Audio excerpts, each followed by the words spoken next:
जय हिंद विद्यार्थियों, आज हम पढ़ने जा रहे हैं फिर से रामायण और रामायण का छठा अध्याय दंडक वन में 10 वर्ष। जैसा कि हमने अभी तक अपनी वीडियो के माध्यम से और लाइव क्लास के माध्यम से पढ़ा था कि राम के जन्म से लेकर के राम के वनवास तक की कथा हम पढ़ चुके हैं। इसके बाद राम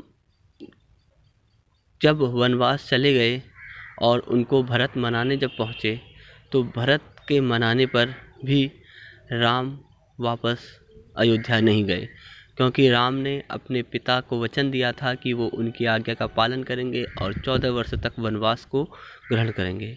ये जानकर वो वनवास में ही रहना उन्होंने ज़्यादा उचित समझा और वन से वापस वो नहीं गए।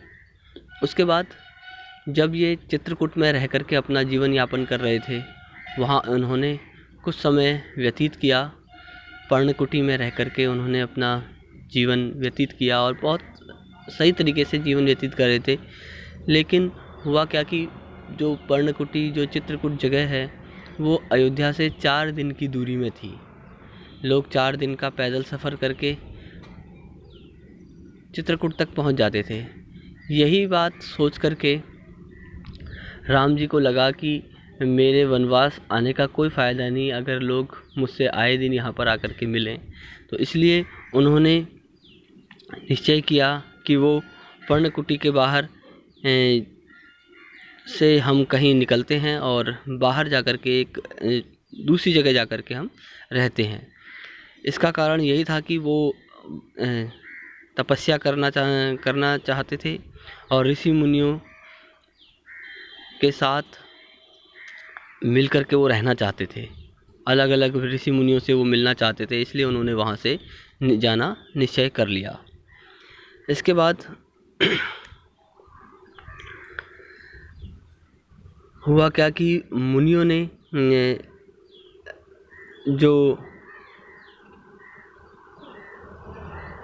राम हैं राम और उनके अलावा अन्य जो थे लक्ष्मण और सीता, ये तीनों वहाँ से चल दिए और तीनों वनवासी मुनि अत्रि से विदा लेकर के दंडक वन की ओर चल दिए। चित्रकूट उन्होंने छोड़ दिया और दंडक वन घना था। पशु पक्षियों एवं वनस्पतियों से परिपूर्ण इस वन में अनेकों तपस्या करने वाले तपस्वियों का यहाँ पे आश्रम थे।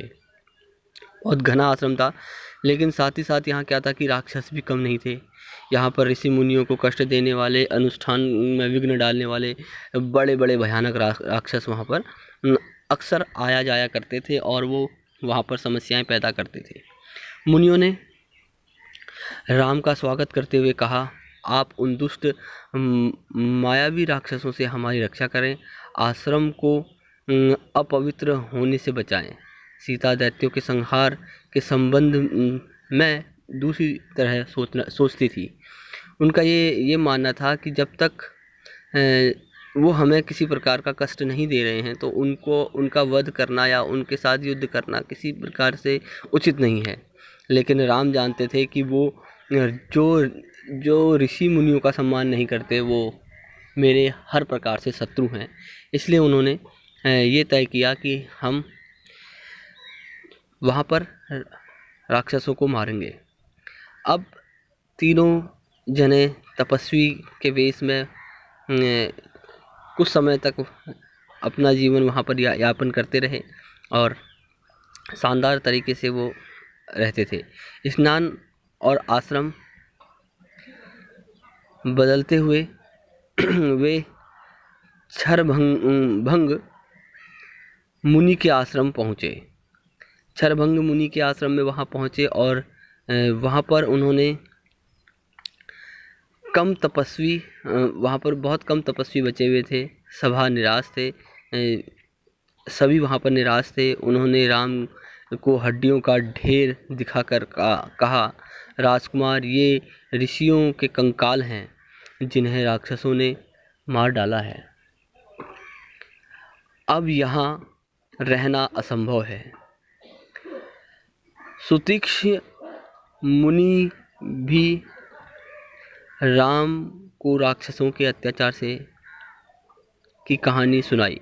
इस प्रकार से उन्होंने वहाँ पर हर किस्म से अगस्त्य मुनि से भेंट हुई उनकी, और फिर विंध्याचल पार करने वाले वह पहले ऋषि थे जिन्होंने, अगस्त्य मुनि जो थे पहले ऋषि थे जिन्होंने विंध्याचल पार किया था।